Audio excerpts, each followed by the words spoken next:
then in a few moments, I'm going to introduce our speaker of the evening. Anyone else? There's a few people that just joined. Please let us know quickly in the chat box where you are from, and are you planning to immigrate? Is that one of your plans and things to do? I just want to make sure that we are live streaming this as well. Yes, we are live streaming it as well. That's perfect. Okay. I would like to immigrate and is from Randburg. That is Boozy. Boozy, nice to have you here, Boozy. Anyone else? Darren, nice to have you, Darren. I'm going to make you co-host. He's my assistant. Nice to have you, Darren. It's always good to have you here. And she's part of the team. And let's see who else is here. Graham, it's always good to see you. Graham says, get me out of here, please. And come on, Graham, you have all of the skills. You'll be able to do it. And Graham, we should still do that online thing, man. I know I haven't gotten to you, but we need to make that happen. Okay, so let's quickly check. Okay, everyone, that's 20 people. That's 2 minutes past 7. I just want to make sure that I have everything that I need to kick us off. Okay, Annie.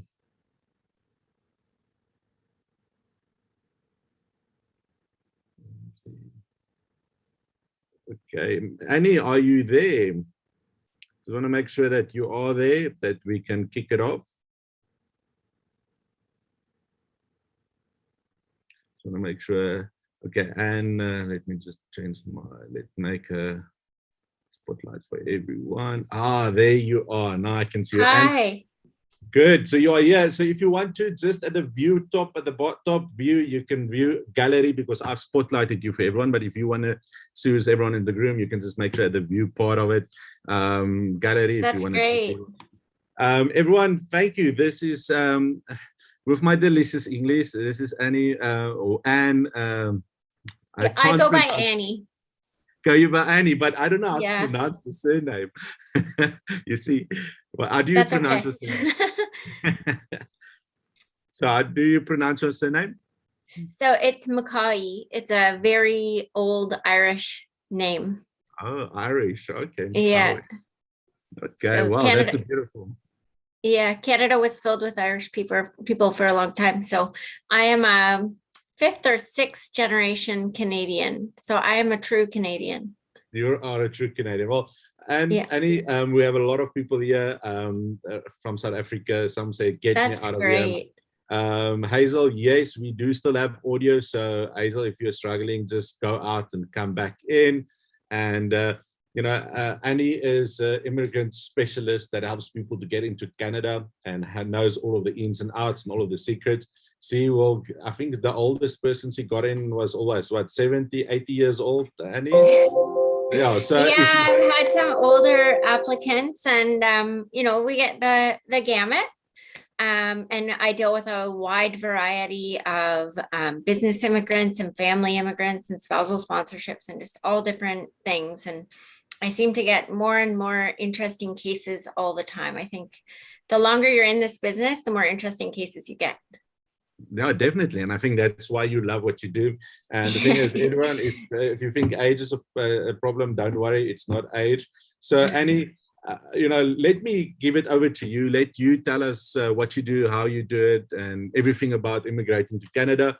And I'm so looking forward to sharing with the stage with you. Thank you for your time, for being here today. I really appreciate it. So that you just know, in South Africa, we are celebrating Women's Day. It's a public holiday. And it just makes it so much more special that you're on our last speaker for the day. I had 2 or 3 speakers before you for motivation, and then you are our last women speaker for the day. So thank you again for your time. And yeah, it's over to you. Great. Thank you so much for having me. I was unable to figure out how to put my normal logo up, which is Immigration Station Canada. That's my regular business. Today, I am working with my startup, Northumberland, which is a division of my immigration business that's more focused on the business immigration side of things. And today, we're going to cover sort of a broad overview of immigrating to Canada so that you each can figure out where you might fit in and where there may be potential for immigration for you. For some people, that is through our very regular streams of applying for permanent residency, or maybe through work or study. And for other people, it's through business. And so Startup Northumberland, as I said, it's just a little division of what I do. I'm in what's called Northumberland County. I'm from Cobourg, Ontario, and Northumberland County is a county inside of Ontario. And I think it's the best place you could ever come to in Canada. So we invite businesses to come here and help them to really integrate into the area. And so that is what Startup Northumberland is. Now, the rest of the time, I function as Immigration Station Canada, which is a full service immigration consultancy.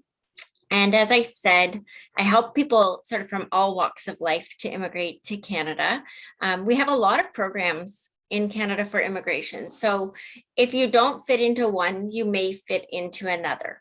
And it's true that I have had some older applicants. We've gotten through some older applicants, and sometimes they're through parent-grandparent visas or through spousal sponsorships, or recently I had quite an elderly person come through to study. So there are different things like that. But age can be a factor in how you immigrate. It can make things more difficult in some areas, and it can make it better in other areas, but we'll go over all those different factors. And I think where we're going to start today is with a general overview of the largest program that we have for immigration to Canada. And it's the program that the majority of people will come through if they are looking to immigrate to Canada. Now, the one big thing you need to know if you're coming to Canada is that we are a points-based system. So it's very fair, which is very Canadian. Our points-based system is you obtain points for your education level, your work experience, your age, and your language ability. And language is a challenging factor in all of this, because you are gauged on your speaking, your listening, your reading, and your writing, and accents do play a factor. So you'd be surprised. I personally have a degree in communications, and I've been a Canadian my whole life. And I think I speak English fairly well, but I did find the test quite challenging. And so I always recommend to people that when they're going to do their English test, they do study the tips and tricks, because even though you are a native English speaker, your accent may impact your test scores. And just not knowing the tips and tricks for getting the highest score. So for example, in my case, I write very succinctly, being in a legal profession, and what they're looking for is a very wide vocabulary. And I didn't know that because I didn't learn all the tips and tricks. So I scored well, but I could have scored much higher. And when you are immigrating to Canada, you want to obtain the highest score that you can. And language is an area where you can get a very high score. And you can gain a lot of additional points by having a good language score. So language is really important. If you're going to if you are going to come through any of our programs, you do need to have your language assessed, and you'll have that done by the International English Language Testing, which is IELTS, or you could do CELPIP, which is the Canadian Language Testing group that does it in Canada. And Cobus, is there somewhere where I'm going to be able to leave some information and links? Yeah, definitely. You will be able to put it in the chat box, as well as if That's you great. put it in the chat box, and then we can share it in the email afterwards as well. That's great. I'll leave these for people. Yeah, so that is probably one of the most major things I recommend people do, is brush up on that English or French, because we do have two languages in Canada, English and French. I don't know how much French there is in South Africa, but if you do have French, it is a way to obtain additional points for coming to Canada. So it's a great language if you happen to be pretty good at it and you just need to brush up before you do a test, or you can do fairly well on it and have it as a second language, then you can definitely get some extra points. So that sort of covers language. The other area where you can get points is your education. The highest number of points, which I believe just off the top of my head is 135, is for a master's degree. Now, if you've obtained your master's in a country that's not Canada, then you need to have an education equivalency done. And we normally recommend that you use World Education Services for this equivalency. However, if you're in a specialized field like medicine or pharmaceuticals, then we would make a different recommendation. And I can post those in the links if there is anyone who's in a field that is a little bit more specialized like that. But generally speaking, we would say go to World Education Services. It's wes.org, and they will assess your education for a Canadian equivalency. In my experience, the majority of degrees in South Africa do equate to a Canadian degree, so we don't see a lot of difference there. But if you're from some countries, you may have a master's that is the equivalent of a bachelor in Canada. And so your points are assessed based on how it compares to a Canadian degree or diploma. So that's education points. Then we also get points for our work experience, and we get different points for foreign work experience, which is the experience that you've gained in your own country or abroad. And Canadian work experience, which is work experience that's being gained in Canada. So you can get different sets of points depending on where you have gotten your work experience and for the number of years that you have worked. You also need to have worked in a skilled position, or what we determine is a skilled position, to obtain points for Canadian immigration. We have a system here of national occupation codes.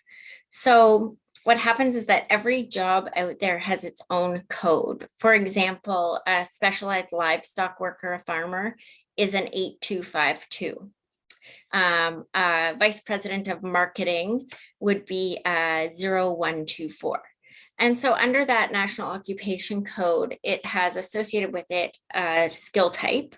So the 0124 is a skill type A. The 8252, the farmer, they are a skill type B. Now, to obtain points for your work experience, you need to be in a skill type 0, A, or B. And a 0 is, generally speaking, a senior level manager, like a CEO. And that actually gets more points if you've got one of those. It is a little bit more rare because, as you know, that's a more specialized position even than the skilled work types that you would get in an A or a B. But we do see people coming through on that, and they do get a few more points for that. So that's how you get your work experience. You must be in a skilled position, and then it's based on the number of years that you have worked in that position, the number of points that you get. You need to have a minimum of 1 year of experience in Canada if you are to come under the Canadian experience class. I'm going to back up and go back to that. And if it's foreign work experience, you would need to have a minimum of 2 years of work experience, and then you start to obtain points. So, we've done education, language, work experience, age.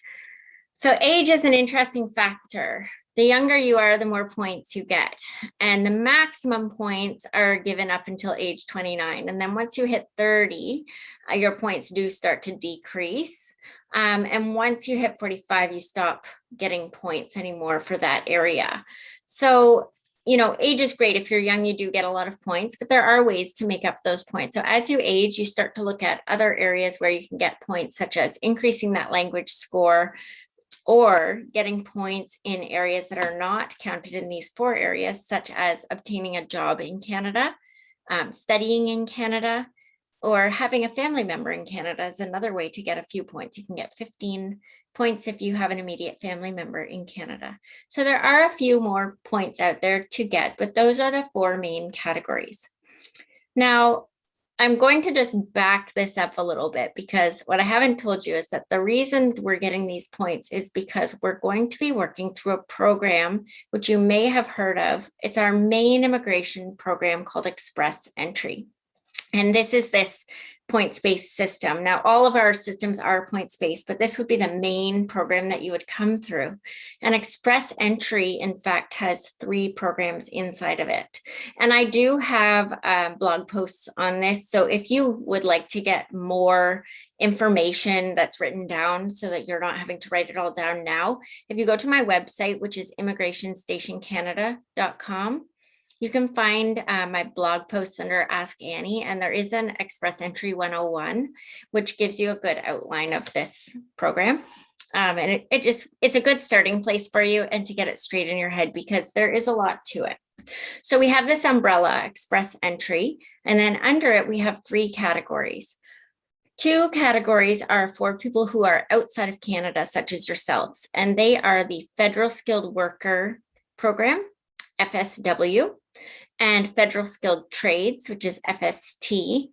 And then inside of Canada, we have that Canadian Experience class. And the only way to be part of Canadian Experience class is to have worked in Canada cumulatively for 1 year. It doesn't need to be continuous, but you do need to have at least 1 year of full-time work experience in Canada. In contrast, if you are applying from outside of Canada, if you're doing federal skilled worker, you need 1 year for federal skilled worker and 2 years full-time for federal skilled trades. So there are some little variations and you do need to watch those. Federal skilled worker must be continuous, and that sometimes gets people because you can't have any gaps in your work experience. So if you've moved around a lot, that can be challenging.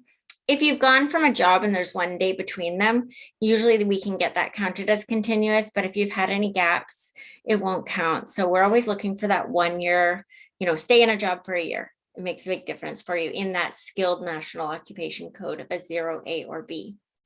Now you can find your national occupation code online. And what I would say now, because I don't know the website off the top of my head, is just do a Google search or similar search for NOC codes, NOC codes, and that will come up pretty easily. And then what you can do is you can type in your job title, and it'll probably give you a few different options to choose from. You want to go look at those and narrow it down to whichever one has the duties that most closely resemble what you are doing. We base our assessment of the job.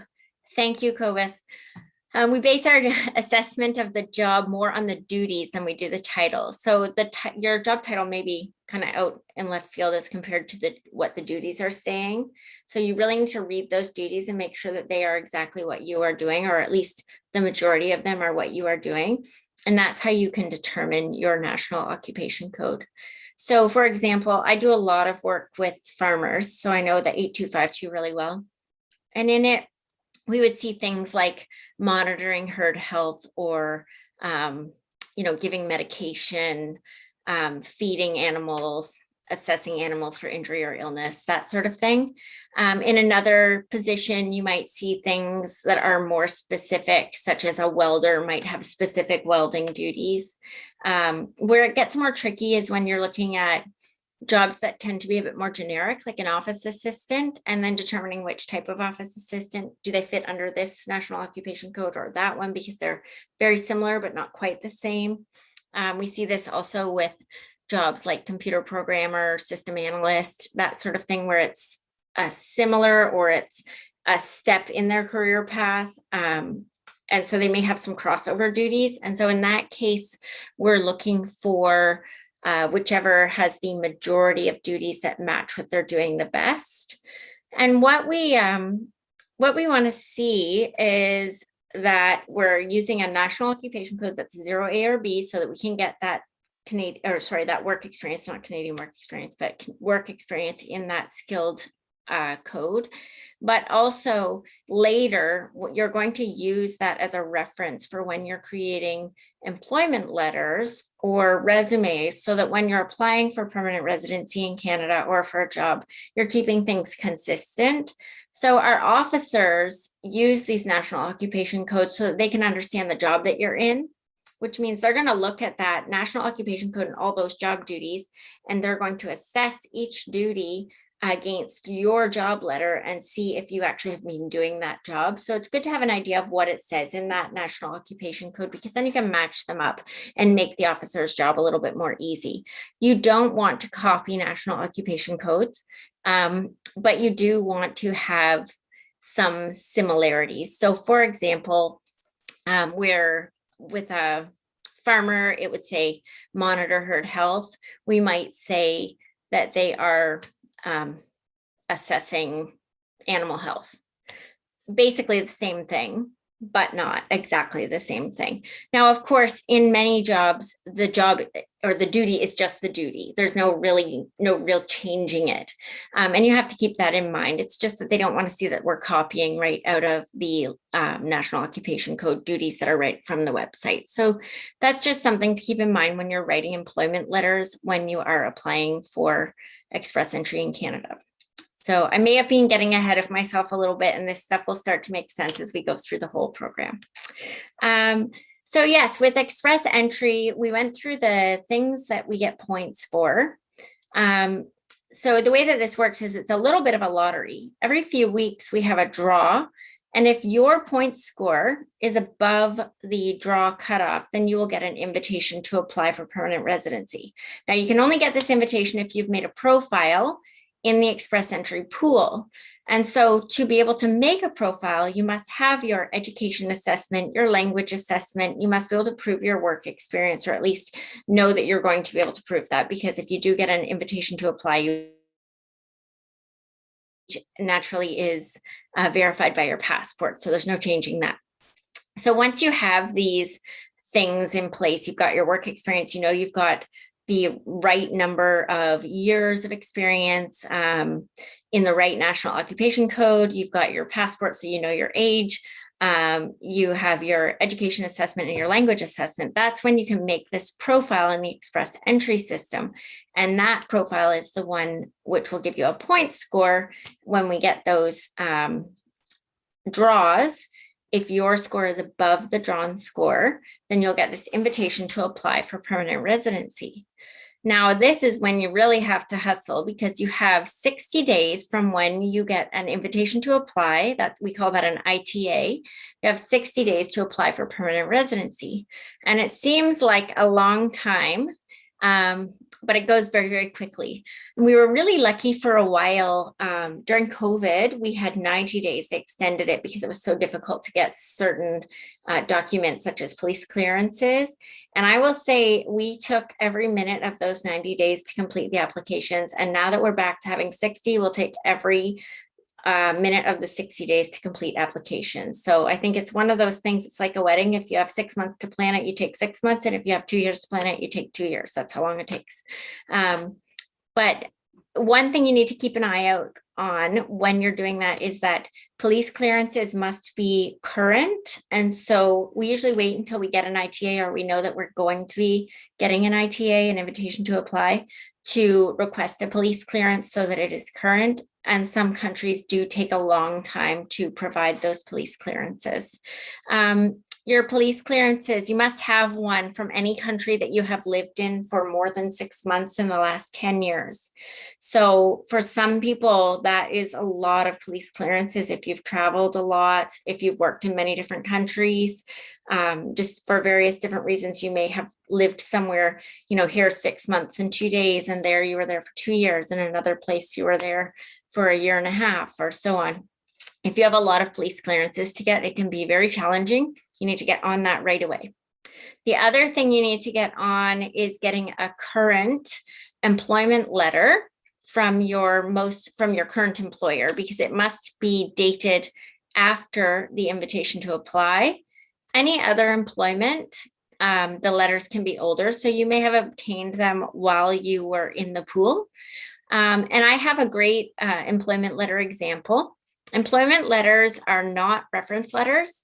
They are detailed employment letters that have your dates of employment, your job title, your job duties, your salary, and it's just very specific factual information. The government really doesn't care that you are great at your job. In fact, we don't even mind if you've been fired, but we need to know when you worked there and what you did, and that's what qualifies for your work experience. And so that's why those letters need to be so specifically written. There are very detailed requirements for them. So I've made a sample that people can use, and it just helps because you can fill in the blanks and, you know, you have all the required information in there. Your employment letters should go on company letterhead. They should be signed by your direct manager, as long as they have signing power. Every so often I get a client who cannot get an employment letter because the company has either gone out of business, or the manager didn't like them and refuses to write the letter, or it's a policy of HR that they don't do these kinds of letters. And in those cases, we have to get a little bit creative to get what we can to be able to prove that the candidate worked there and that they did the duties they said that they did, and that they were paid for the job. And that is a requirement of work experience. It is work experience for which you were paid. So we do have to prove that as part of our application. So usually what I like to ask for is, I love to get the employment letter from a direct manager. I love to get a contract if there is one, and pay slips or tax documents, but it depends on the country because not all countries do taxes or have tax documents. Not all countries have pay slips. Not all countries have modern banking like we have in Canada. So it becomes a bit of a challenge or a puzzle to put together the right things depending on where you are living and what country you're from, so that we can make sure that we can prove to the Canadian government that you qualify for the ITA that you have received. So those are a few little things that we have to consider. Additionally, as part of this process, when we're putting together your application for permanent residency, you have one shot. And it's got to be perfect the first time. If you submit something that is missing a document, or it's saved incorrectly, or you uploaded your USA PCC police clearance twice instead of uploading your South African one in one slot and your FBI clearance in the other, they will close your application. This doesn't mean that you are denied entry to Canada. It just means that the application is closed. So it's disappointing because you've lost your chance that you had been given to apply for permanent residency. So hugely disappointing, but it is not the end of the road for you. You can always go back in the pool and hope for another ITA. And for people who have high scores, this often isn't a problem. I've seen people who have come to me because they have messed up their application and it's being closed, but they happen to have a score that is 525 and the draws at that time were around 475. So they got a draw in the next one and we just reapplied. So for some people, not a problem. If, for example, you are the kind of person who's getting a 476 and the draws are 475, and maybe the draw went up and it's been 478 for a bit and you're kind of at the cutoff, it can be a little bit more daunting because you're waiting for that low draw so that you can get in. So then it can be more challenging, but you'd be surprised to have a lot of clients who have to go through this more than once. Often people come to me because they have tried to submit their own application and there's been some kind of error, such as, something was uploaded incorrectly, or they thought they had provided enough documents and they hadn't. And so they'll come to me and then we'll do another application. And we try to make as strong a profile as we can and help them to improve their scores where we can so that we can get them back in as quickly as possible. So don't be discouraged if if you're close and you get in and you don't make it through the first time, you can always go back in the pool. That having your file closed does not count against you in any way. It's just closed. It's not being denied to Canada. It's not going to prevent you from applying to visit Canada or anything like that. It's not a black mark on your record. It's just, a poorly produced application. So what they're saying is do it better next time. So that's sort of the process for express entry. So just in summary, we create a profile, we put it in the system, it sits there until we have a point score that is below what our score is, so we're above the cutoff. We get an invitation to apply, we then gather all of our documents, prepare a good application, which is all uploaded online now. We submit that application, and then we wait for that biometrics request. And biometrics is your fingerprints. And the reason that we wait for that biometrics request is that usually once we're getting that, it's because they've assessed our application is at least complete. We've uploaded all the correct documents. It's being accepted into the queue. So that's a good sign. If we don't get that, then we'll probably get an email that says the file's being closed because it was missing a document or something like that. Once we're in the queue, We do sometimes see requests for additional documents, perhaps a background check on a spouse rather. A background declaration, which is really just declaring your entire history of everything you've done, where you've lived, where you've gone to school, the jobs you've had, if you have any military history. Sometimes we'll get a request for that for a spouse. We may get a request for a new police clearance if it's too far gone. We may get a request for an additional medical to be done. So sometimes we get those, sometimes it goes right through. It just depends on the officer assessing your file and what they want to see. So there is officer discretion. Although it's a points-based system up until this point, once it is in the queue and it's being assessed by an officer, it is up to that officer to determine if you have met all of the things that got you the score in the first place. So when you said that you had 3 years of full-time work experience as a livestock worker, when they looked at your letters, did that match? Do you have pay slips that also match the pay that you said that you were making? Do the duties all make sense in terms of that National Occupation Code, or did they actually read them and determine that you were a general farm worker, which doesn't qualify? So that's where those letters become so important, those pay slips, and just any additional evidence that's backing up your file. That's where that becomes really important to have that put together properly. Once we've done that, gone through that whole process, the officers assessed your entire file, they've gathered additional documents that they want. Eventually, they will send you what's called a confirmation of permanent residence, which is now being done online. It used to be that you had to show up and you would have sort of one final assessment by an officer. Now it's all being done online. And that may change again. It's really COVID related, but that confirmation of permanent residence is the final check so they can make sure you are who you are. It's sort of our last chance to assess you before you become a Canadian permanent resident. And then at that point, they will mail your permanent resident card to your home in Canada. You have to land in Canada to get that permanent resident card. Some people will land in Canada, get their permanent resident card after 30 days, and then go back to their home country and get kind of settled and organized and figure out what they're going to do now that they're a permanent resident of Canada. Other people are already well established in Canada because they may have been working here or have obtained a job offer previously. So it just depends on your circumstance, your situation, what happens then. So that is, in a nutshell, the entire process of express entry and immigrating to Canada through that points-based system. One thing I will just clarify is federal skilled worker class is all of the national occupation codes that are not trades is probably the simplest way to put it, but all of your sort of regular jobs that do not fall under a trade, such as a welder, a construction person, a farmer, a crane operator, that sort of thing, those are skilled trades jobs and they fall under a different category.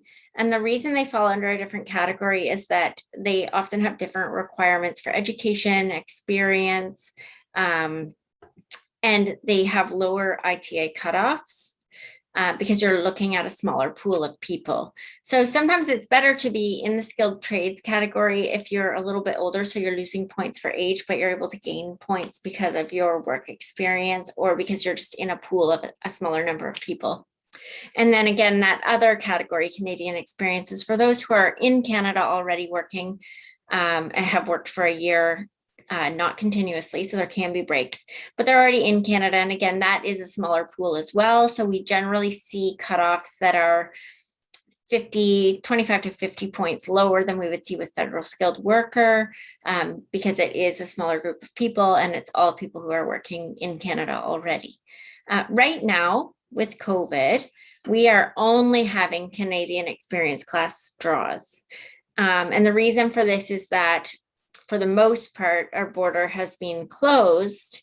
And so to avoid having mass numbers of people trying to land in Canada, we are not doing any federal skilled worker or federal skilled trades draws. We have not seen federal skilled worker or trades since the beginning of COVID. So it's been a long time now. And I hope that we're going to start seeing them again soon because I have lots of clients who are in that pool and are keen to become Canadian permanent residents. But again, we've seen a big pause on that side of things. And so right now, while that's happening, we see people trying to come through other programs, such as coming to Canada to work, because they can then come into Canada. And then after they've been here for a while, a year with that experience, they can come through the Canadian experience class. And we're having draws for that class every 2 weeks still, and even more frequently in some cases. Or they may come through one of our investor programs. We do have various business immigration programs, and that's what Startup Northumberland does. So if you do have a considerable investment to make in Canada, there are ways to come to Canada through different programs, such as there is a startup program, startup visa. There's also intercompany transfer, which is a good way if you have a business in South Africa and you'd like to have a branch or subsidiary in Canada. That would be another way to be able to immigrate to Canada as a worker. And there are some different ways. It's a different discussion, because once we're doing business immigration, ultimately you're going to come through that express entry program in the very end. But in the meantime, you're going to get to Canada by sort of navigating the system. So we do specialized consultations for business immigration because it's much more involved. So when you're doing a consultation with me, if we were doing it for express entry, then it's a pretty straightforward 30-minute consultation with a follow-up email, and that's set at one fee. When we do a business immigration consultation, because it's far more involved, we would do a 30 to 45-minute consultation. We would then make a request for our various business documents from you, and then prepare a complete proposal with a follow-up Zoom consultation, in which we would discuss all of the ins and outs and opportunities for you through different business immigration programs, and plan that path forward so that you go from opening a business in Canada or a branch or subsidiary, or purchasing a business in Canada or a portion of a business in Canada, to becoming a permanent resident of Canada and potentially bringing your family as well. So it's a little different thing. We use some of the same programs, but it is certainly much more involved. So the current ITA minimum cutoff points for express entry. Well, right now we haven't had any draws since the start of COVID. And at that time we were seeing sort of 470 would be the lowest. I think I saw 468 maybe. It was a long time ago now, so it's hard to remember. We have seen draws that are up into the 500s. However, if I see someone with a score of 500 plus, I know that they're probably going to get an ITA at some stage, if not right away. There are people that I've put in the pool and 5 days later, they have an ITA. So that's, that's kind of the range. The scores generally for Canadian experience prior to COVID were around 450, 453. We are now seeing some very odd draws. We saw one last year that was for 75 points, and the goal was just to get anyone who was in Canada to stay in Canada. We are now seeing them range sort of from 375 to 425. I think most recently was sort of around the 400 range. We've also had some new programs for inside Canada individuals to stay in Canada, and that would be for recent graduates from school programs in Canada, or people who are working in an essential job such as agriculture, or other sort of general jobs where you just really need people and it's hard to find people. So we want to keep them there. We want to keep them working in those positions. So that's what we've seen there. And then I saw there was another question, Cobus. It came up and it disappeared. Where can I find that? In the chat? In the chat, yeah. There's. I got it. Okay. Okay, so when we're looking at immigration, the cost of immigrating to Canada, it does vary considerably. So if you're looking to immigrate through a business program, you should have a few $100,000 in your bank account for in Canadian dollars for business immigration. It's expensive both for professional fees to come to Canada, because there are so many programs associated with it, and so many programs that we need to put you through to be able to ultimately become a permanent resident of Canada.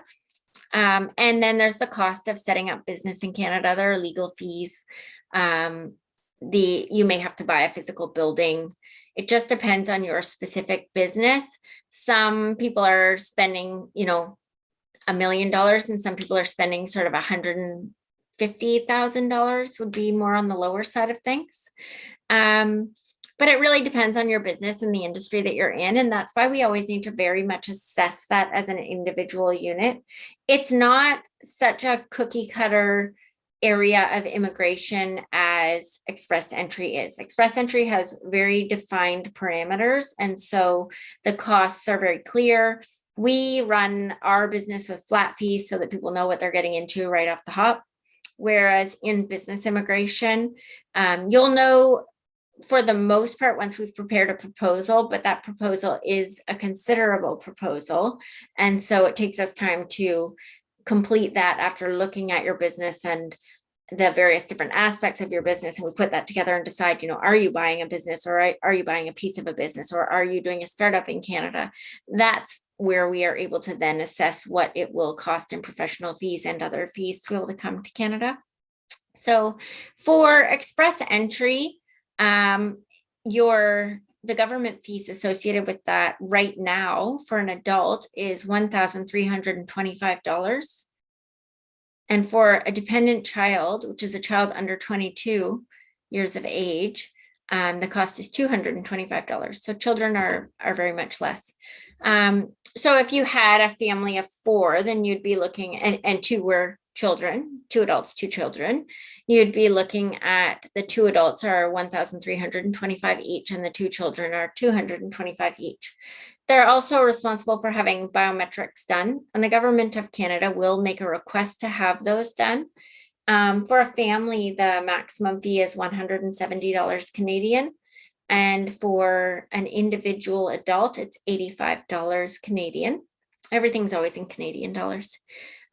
Your professional fees for these types of services do vary. So it depends on the area, who you're hiring. Are you hiring a lawyer or a consultant? Are you hiring somebody in a small town somewhere or a big city somewhere? So a little bit of that is the same as what you might see in South Africa with pricing. It does vary by region. But generally speaking, an express entry application varies between about $2,000 and $4,000 in professional fees, depending on who you hire. Some lawyers are more. We do see if you're hiring a lawyer from a major city center, you may pay a little bit more or a lot more. So keep that in mind. If anybody would like fees, please feel free to email me. Mine are the same all the time, but I do like to email them to people so that everything's clear. So yeah, that would be a good range for express entry. There are sometimes some add-ons for family applications. So for example, if you have dependents, there's usually a small add-on for dependents, but it's not considerable. I like to tell people who are immigrating under express entry that probably from the very start to the very finish of getting to Canada, you should expect to spend about $10,000. And that would include, all of the things. So your medicals, your police clearances, your professional fees, your government fees, just all the things in, and that's going to be spread out over a fairly considerable period of time because it does take time to do the immigration process. I try to let people know from start to finish, you're probably looking at about 2 years. Express entry is really not that express. So to give you a timeline, if I have a client that I'm putting in the pool now and they get in next week, then we've got our 60 days to apply. So we're already, 2.5 months. And then it may be in processing for another 6 months or so. They'll get their COPR, then they need to come to Canada, and then they need to get their permanent residency card. So in that case, that's what we would call fast, and it's probably 8 months under normal circumstances without COVID. Now, with COVID, the processing times are much slower. I don't have a benchmark for outside of Canada right now because we haven't had a draw in so long. I have seen inside of Canada applications vary from a year to, I had a short one recently, it was 2 months. So it's difficult to give a concrete time because there just don't seem to be any right now.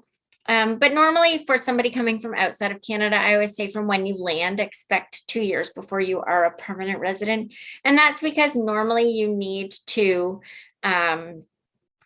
get some work experience. You need that 1 year of work experience to get into the Canadian experience class. Once you're in there, then we'll put you in the pool. You'll get an ITA, then we'll apply. And so you're looking at another sort of 8 months after that for that confirmation of permanent residency, a COPR, to come through. And so that's where you're looking at that sort of 2 years. If you're somebody who needs to work on their English and you might have to take the test more than once, then that could lengthen your time a little bit more. Or if something happens and your application is not accepted on the first go around and you have to apply again, then that can take more time and so on. And we always expect things like that to happen. It's difficult to have things go perfectly the first time.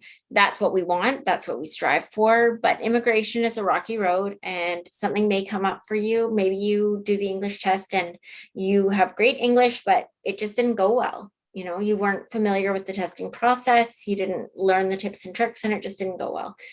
Or maybe you can't get the evidence you need from one of your employers. And so we've got to wait a little bit longer. We can't apply right away for that reason. Sometimes it really is just down to, I can't get the documents on time. So, you know, plan for it to take a long time. And if it happens sooner, then have a celebration. So the maximum points lost for a 44-year-old, I can't remember off the top of my head, but usually I believe that the top number of points that you can get is 110, and that's when you're 29 and under.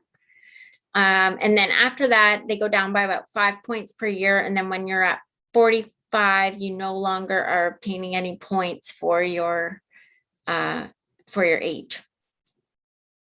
So does it add any value applying with a spouse who is over 45? If your spouse has excellent English and a high level of education, then you may get some value.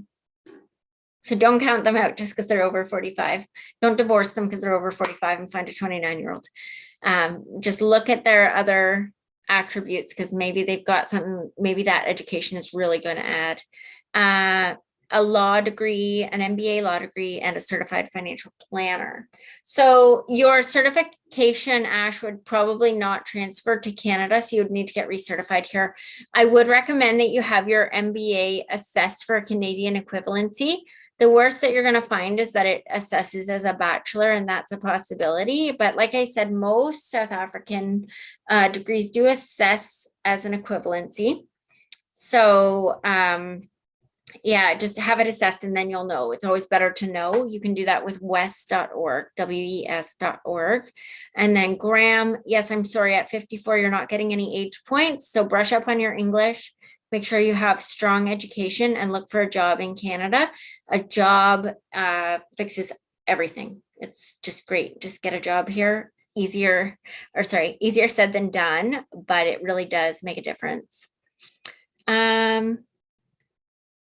So adult parents, there are a couple of different ways to bring your parents to Canada. When you become a permanent resident, you can have your parents come through a parent-grandparent visa, which is a lottery that is done. We're actually not really doing them right now because, again, of COVID, but hopefully we'll start to see those. They're once a year and you put your profile in the pool, and if you're drawn then or get an invitation, then you can apply for your parents to come and live in Canada with you. And then the other program is the super visa, which is basically just a really long visa. And it's a really good way to bring your parents. It means that you're responsible for them. You've got to pay for their health insurance. You have to pay for their expenses and so on, but they can stay with you. You have to keep applying to extend that visa if they are staying longer in Canada. That's the only sort of caveat to it, is that you do have to apply. But generally speaking, if you have the funds to care for them and you've proven that you're able to do that and that they're not a burden on the system, then they can stay with you in Canada. So job offers.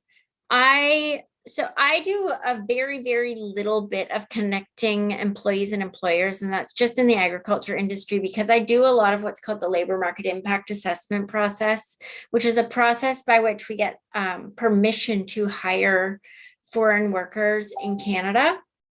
So because I do that process, they will often say, do you know anyone in the industry that I can hire? And I do, because I've helped other farmers, or I've done work permits for other people, and everybody sends their friends to me and that sort of thing. So I'm able to connect those people.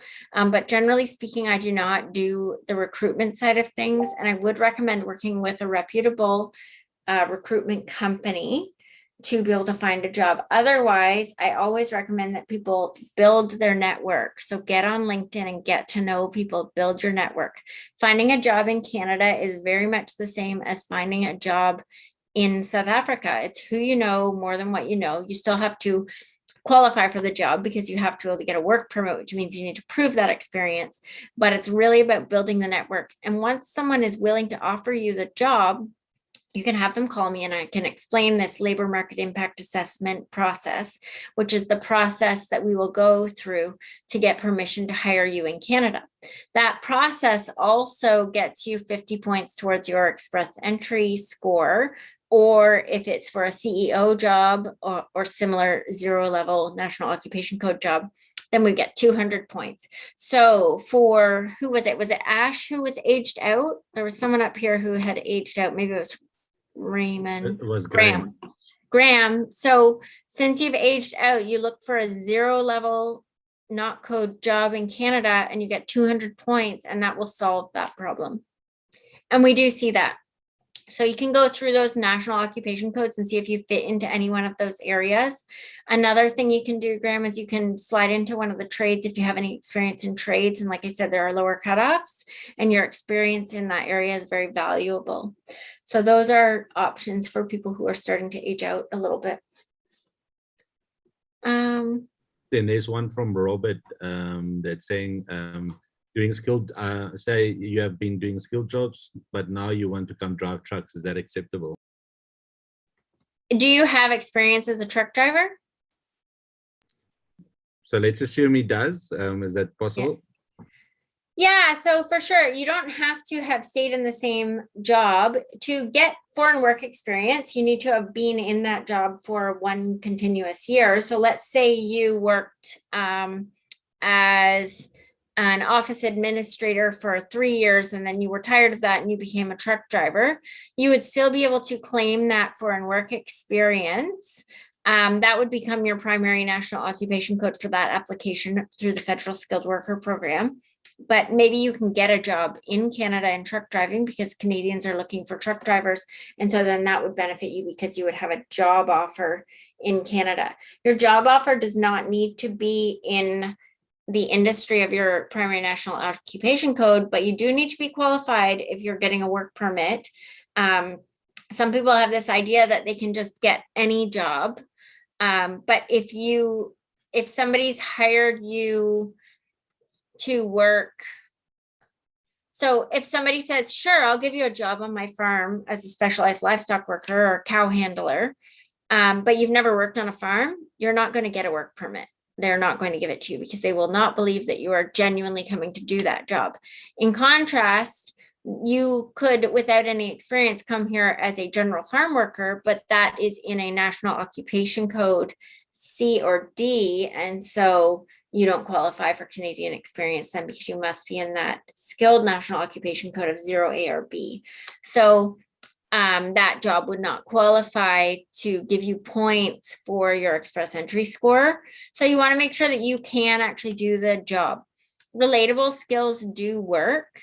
We do see people who have related skills able to slide into a different job, but they must be closely enough related that you can make a good argument for the client that yes, they can do that position and that the employer has hired them for these reasons, and we'll list them out and explain it very clearly to the officer so that they can see that this person can do the job and that the Canadian employer was unable to hire a Canadian or a Canadian permanent resident in the position, and that's why the foreigner should be allowed to take the job. So there's, we do need to make sure that you're able to do that position for which you are getting the job offer.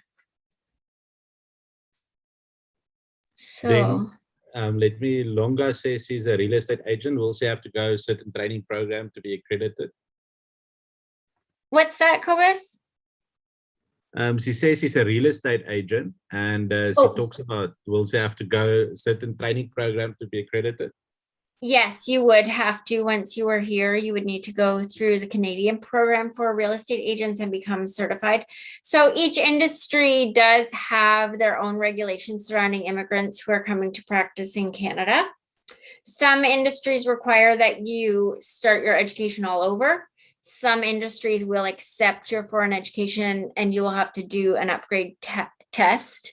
Some industries will be a straight exchange. So it just depends on your industry. I don't know real estate well enough specifically to be able to comment on that, but I would recommend that you contact the real estate board in the province that you're thinking about living in and find out from them what the requirement is. You can let them know that you're licensed in your country and just see if they do have an equivalency program or if you're going to have to start all over.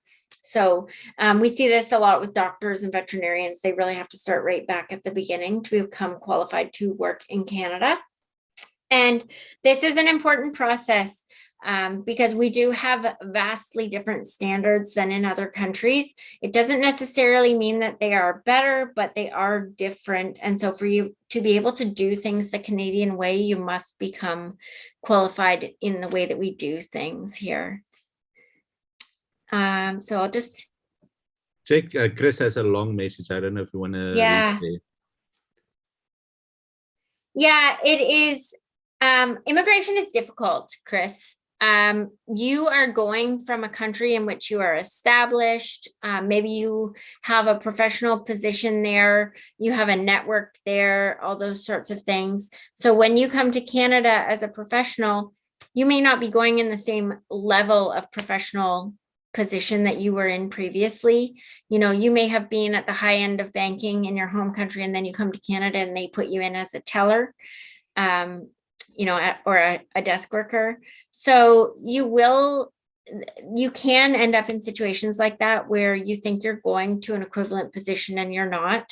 I do find that, you know, Canada is an amazing country, but it's not the same as other countries.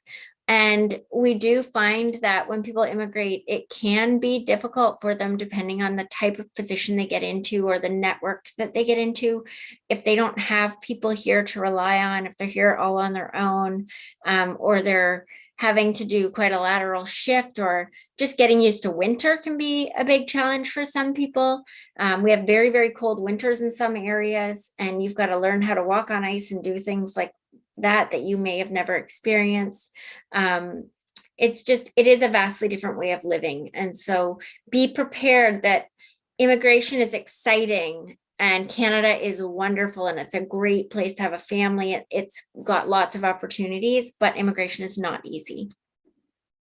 There are opportunities for teachers, especially in early childhood education. There is a shortage in that area, and we do have shortages in healthcare. So I would recommend those as two areas that you could consider if you are in those fields. I would highly recommend coming and doing your studies here if you can. Studying is a great way to come into Canada as an immigrant and to be able to move in at a pretty reasonable rate. You get a postgraduate open work permit, so you get a chance to work in Canada and experience Canada before you finalize that immigration process, really get entrenched in Canadian culture. And you do have some pretty good supports when you come through that program. Having a disability does not negatively impact your application scores. Having a disability falls under one of our 4 underrepresented groups that we actually support when we're doing labor market impact assessments. Canada tries to really support minority groups or underrepresented groups. And so, no, that's not going to impact you in any way. As long as you can do the job, you know, that's where if you have a disability now and you're doing the job and you're capable of doing the job and you find an employer in Canada who will hire you for that same thing, not an issue. It is a requirement to be vaccinated against COVID. You need to have 2 vaccines now to come in. If you have these rules change every other week. So I'm not sure if it's just that you have to have 2 vaccines to avoid quarantine. I believe that is the case. I'm not sure what's happening with permanent residents coming in right now because we don't really have very many coming in, but our rules just changed. Before when you would enter Canada until a couple of weeks ago, you would have to spend a 3-night stay in a quarantine hotel. You would have a test upon arrival and a test a week after leaving the hotel. And the hotel cost was about $3,000. It was about $1,000 a night, I think. Most workers in agriculture, which is what I deal with, they are exempt from that hotel quarantine. But if you're in a professional position, then you would definitely have to stay there. Now the hotel is being phased out. Anybody with 2 vaccines does not have to quarantine. And I am just not 100% positive right now if there's still any hotel quarantine or if it's just quarantine at home. Now, if you're quarantining at home, the government does have a program set up where they will check on you in the home. They will assess your quarantine readiness, your quarantine plan. They will make sure that you have submitted your second COVID test and that you're following the rules. So yeah, like I'm just plugging in my computer here, guys. It's a pretty efficient program that we have here. Canadians are definitely wary of COVID, and we have done a good job of keeping it under control so far. The majority of our population is vaccinated now. I did some volunteering in one of the clinics, and it was a great experience to be able to help the community like that. We've really rallied together, and we've been lucky because we've been able to get vaccines, which not all countries have been able to get. And I hope that Canada starts supporting other countries, because the sooner we can get rid of this stuff, the better. But yeah, so we're in a transition phase, like a lot of countries are, where it's assessing COVID and, are 2 vaccines enough? Or are we going to have a booster shot? Do foreigners coming in need to have 2 vaccines, or can they quarantine? When will we need a vaccine passport? All these things are still questions. Small businesses.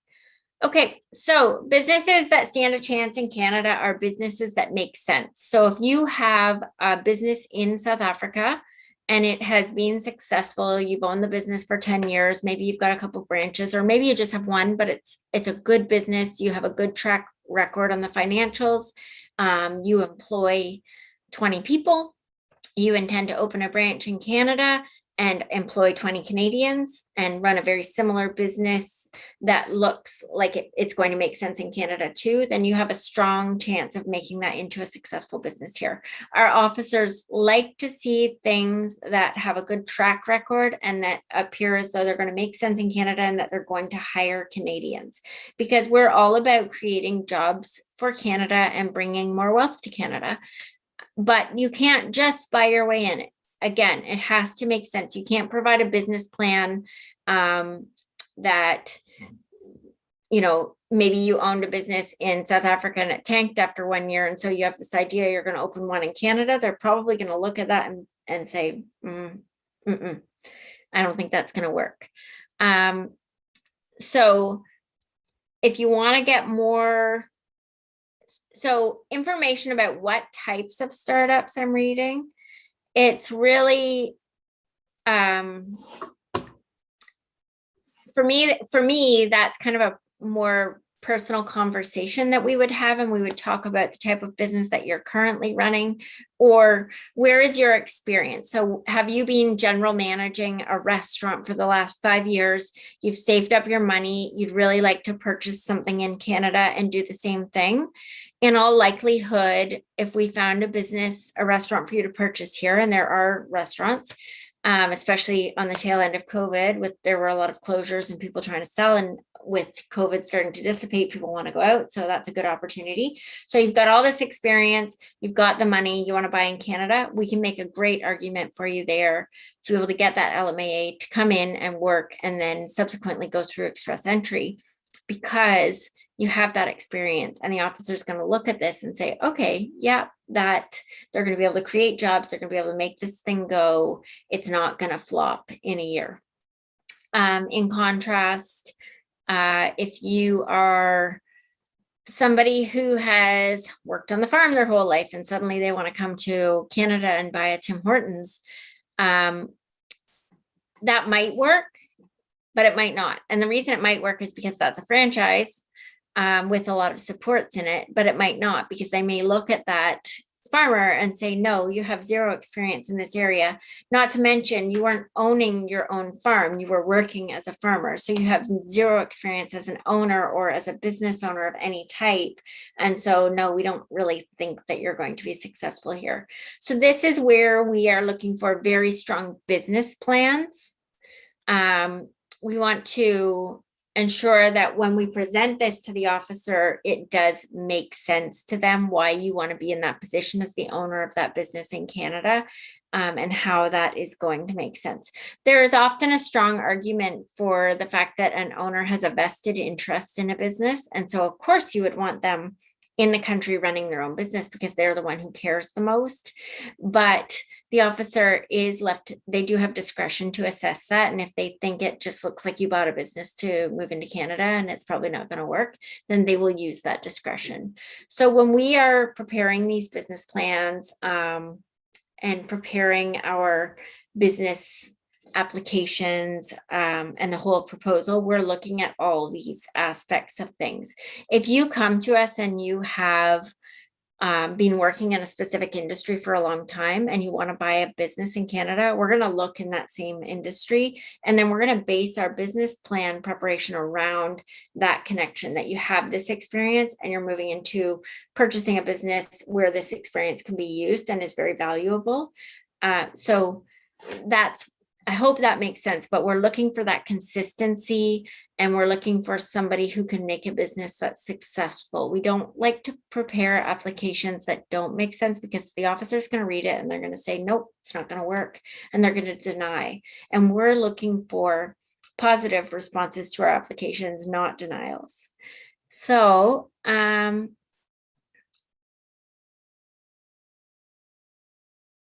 no, we don't do any loans of that type in our business here. I don't know. I actually don't think that that is permitted as an immigration professional in Canada. There are some different regulations around holding clients' money, so we don't generally, other than in small amounts. Money moving can be a challenging thing for clients from certain countries because it depends on where you're from, but in some countries it can become very challenging to move money around. And in that case, we are often looking for creative ways to do that so they can get it in the country to pay for the business that they buy. But at this time, we do not do loans. We do occasionally act as a director in companies, because in some provinces you must have a Canadian as a director in your company. So we will sometimes act as a director, but that's sort of the extent of our involvement in that way.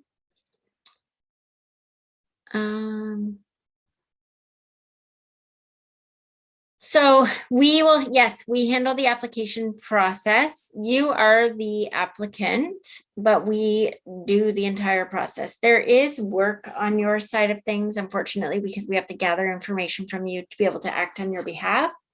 But we will handle all the ins and outs of that application. We will review it with you so you know what's going in there, because ultimately, even though we submit it, anything that is submitted on your behalf, you are responsible for, and we are responsible for.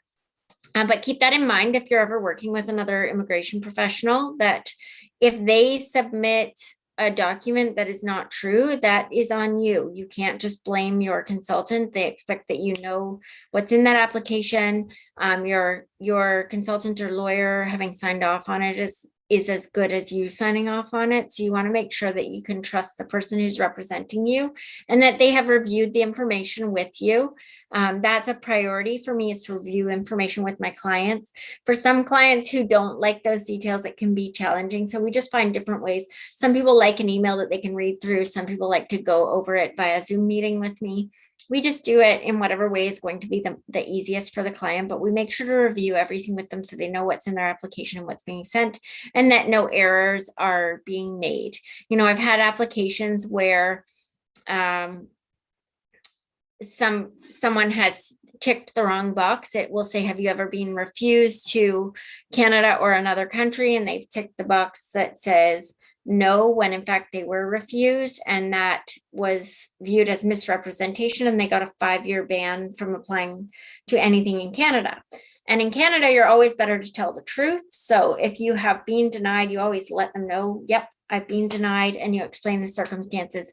And Canada values that very much. But ticking that wrong box can really bite you because it is viewed as lying or as misrepresenting, and it can get you a 5-year ban.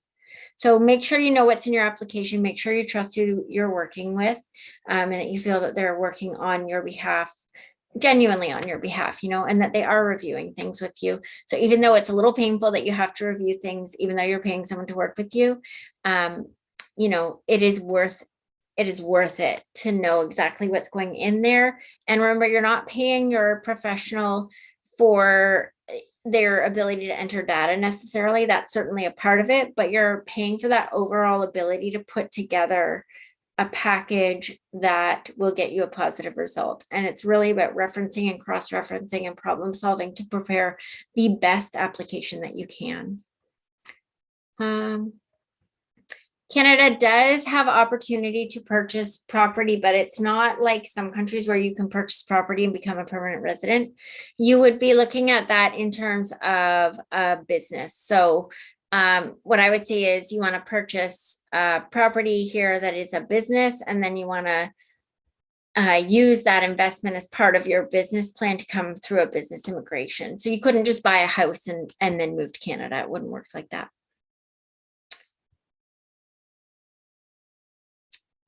Does that make sense?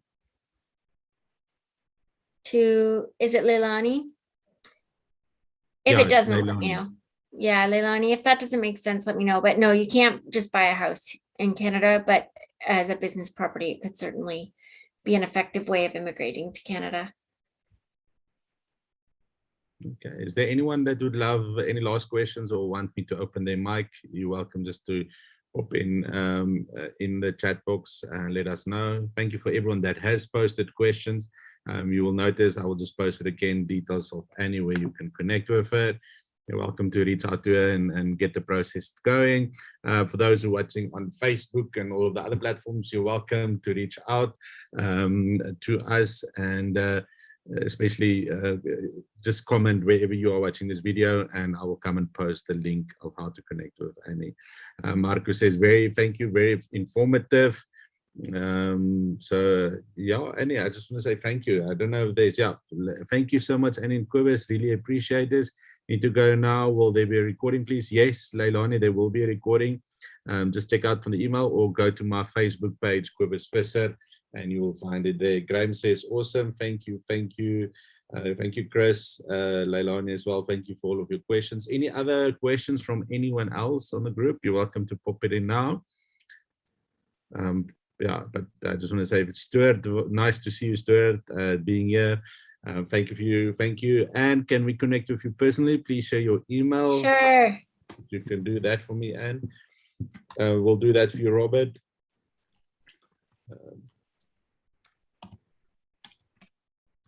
There we are. And yeah, please do feel free to email me. Mondays are very busy at this office, so it may take me a little bit to get back to you. But if you have any questions that come up later, yes, please feel free to reach out. I know it's a lot of information to get in one session, and it's really just an overview. So if you end up with some specific questions, just send me an email and I will get back to you. And will you just post your email again? I think just make sure when you look at the two, it says to everyone. Oh, okay. Yeah. Okay. Yeah. So Robert posted it now. Anyone else? Oh, I sent it to you. I got it. Yeah, you sent it to someone. Yeah. I did. How do I switch that? Just the way it says to everyone. Just scroll up to everyone. Yeah. There we are, everyone. Okay, everyone, there's the email address, annie@immigrationcanada.com. Perfect domain for anyone. And yeah, let's see. I think that it looks like everyone has the questions. I don't see any hands are up. I see everyone is still here. Okay, thanks. And Annie, yeah, looks like that is the questions for now. Everyone just thank you. It looks like you had it. Everyone, hopefully soon we will do another one with Annie as well and let you know. But for now, please share this video when we send out the recording to your friends so that they can watch as well. If they have any questions, they can just email Anne at immigrationstationcanada.com and she will come back to you. Or if you can't reach her, you're welcome to reach out to me and my team, and we will pass on any details to you. Annie, thank you very much. What's the time there now? It is 2:15 in the afternoon. 2:15, perfect. So you can go have a nice, but not siesta, but you can with a glass of wine and watch the sunset, right? Yeah, I gotta have a few more hours of work, and then yeah, but it will be a nice evening once I'm all done. Yeah, no, definitely. No, one day I will come and visit you, and we will have a glass I hope of wine so. together. Yeah, and hopefully I'm getting my injections soon, so then just my second one. So hopefully next year That's I can great. travel. That's what I'm That planning. is great. Oh yeah, won't that be great to travel again? I miss that so much. Oh, the same. There's so many places that I want to see and that I want to connect and want to visit. So definitely. Okay, any last notes from your side, and then I'm gonna call it a night. My last thing is Canada is a very, very big country. And so do your research and find out which province you want to live in, because they're very different. And that's just something I like to recommend to people. So just make sure you do your research and find out where you want to live in Canada. Yeah, definitely. I agree with you. I think it's a country with diverse scenery, diverse areas, and, you know. But Northumberland is the best. Northumberland is the best. Everyone heard that? Buzi, I hear you say it's cold, but, you know, I think their summers are also nice and warm. And, it's so hot right now. Yeah. So I think you have best of both, you know, cold and hot. So, yeah, we definitely get the extremes. Yeah, I see. Thank you. This has been great. So everyone's loved your session. Everyone go and Google Canada Today. For those who don't know, most of your nice TV series is also being made in Canada, or especially the ones I follow get made in Canada. So, you know, go Quebec, Montreal. I see Tumela says he would love to go to. How far is that from you, Annie? Quebec, Montreal? Not too far. You know, I think Ottawa is about 4 hours, and it's maybe a little bit past that. The border is at Hull in Ottawa. So Montreal, I think, is a little bit further, but I can't tell off the top. It'll be 6 or 8 hours. I just don't know off the top of my head.